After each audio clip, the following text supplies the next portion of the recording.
things in slow-mo then. Okay, we're going. Alright, so the basic scale then is this one. 0, 3, 0, 2, 0, 2, 0, 2, 0, 3, 0, 3.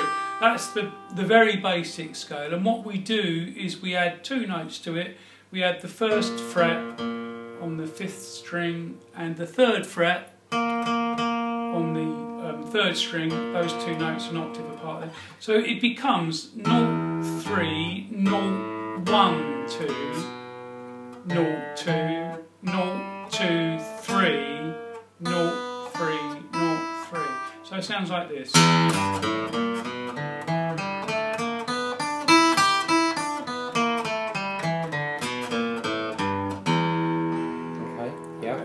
And we said because the guitar repeats at fret 12, so the whole thing is exactly the same up here.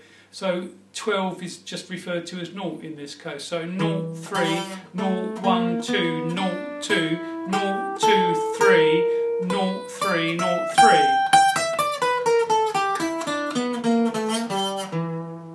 Yeah? Yeah. And then the shuffling of the chords for the 12 bar. The first thing is to use a basic power chord shape. So your first finger's fingering the 5th and the 4th string. It gives you a 3-string chord, and you absolutely can't play the other strings because they're not being fingered, not in tune. No. So you're playing those 3 and you're shuffling on and off the 4th fret on the 5th string. So there's your E chord. I mean, you can play those 3 strings. It's also correct to just play the bottom 2. Okay. You can either include that 4th string or not. When you move to A, obviously the whole thing is exactly the same on these strings. And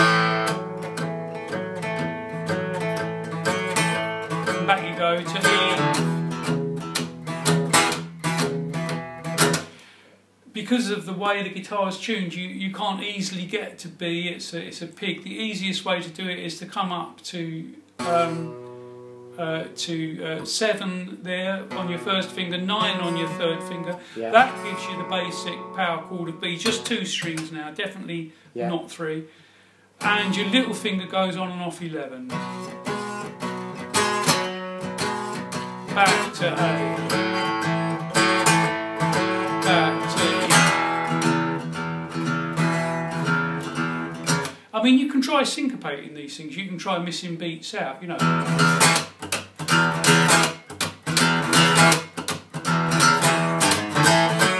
Etc. You know, you can do any kind of rhythms that you like with it. Okay. And the alternative was used to be very popular back in early R&B. It doesn't get used so much now. Is where you go to the 4th fret, then up to the 5th, and then back to the 4th. So you get.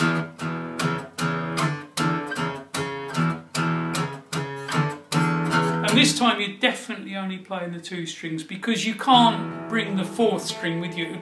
If you bring the 4th strings out of tune. Yeah, so just the 2 strings there. A. You can do what I'm doing, use your little finger, or you can push the 3rd finger.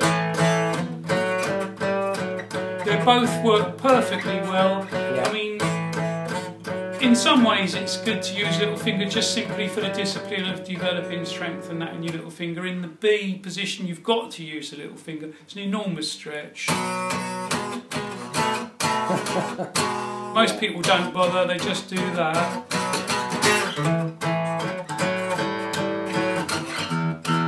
Etc. You know. So that's all of those positions there. I mean, just to, although we didn't play this tonight, just to sort of exaggerate this, you could do that with the whole E chord. It's a very difficult to stretch, but you could play the whole E chord and have your little finger going on and off that shuffle, you know.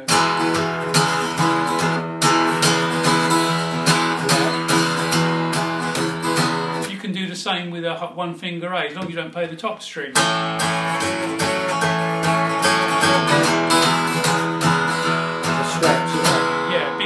No way you can do it with B, of course, no way. You would probably just play an ordinary B7, you know, etc. Okay, How's that? That's lovely. Thank you.